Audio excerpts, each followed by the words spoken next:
এই পবিত্র মাহে রমজান মাস আমরা যেন বেশি থেকে বেশি কোরআন তেলাওয়াতের মাধ্যমে নিজের জীবনকে অতিবাহিত করতে পারি। কেননা হাদিস শরীফের মধ্যে এসেছে, যে ব্যক্তি রমজান মাসে কোরআন তেলাওয়াত করবে, কিয়ামতের ময়দানে কুরআনুল কারীম তার জন্য সুপারিশ অর্থাৎ শাফাআত করবে। আমাদের মাযহাবের ইমাম আবু হানিফা রহমতুল্লাহি আলাই তিনি রমজানুল মুবারকে 61টি কুরআনুল কারীমের খতম করতেন, অর্থাৎ দিনে 30টি খতম করতেন এবং রাতে 30টি খতম করতেন, আর একটি তারাবির নামাজের মধ্যে খতম করতেন। তো আল্লাহ তাআলা আমাদেরকে যেন এই পবিত্র মাহে রমজানকে বেশি থেকে বেশি কুরআনুল কারীমের খতম করতে পারি।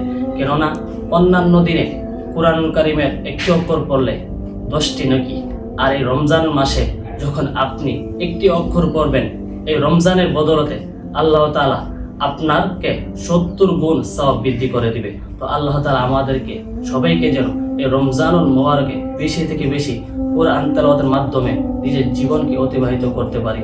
আল্লাহ তাআলা আমাদের সবাইকে সেই তৌফিক দান করেন। আসসালামু আলাইকুম ওয়া রাহমাতুল্লাহি ওয়া বারাকাতুহু।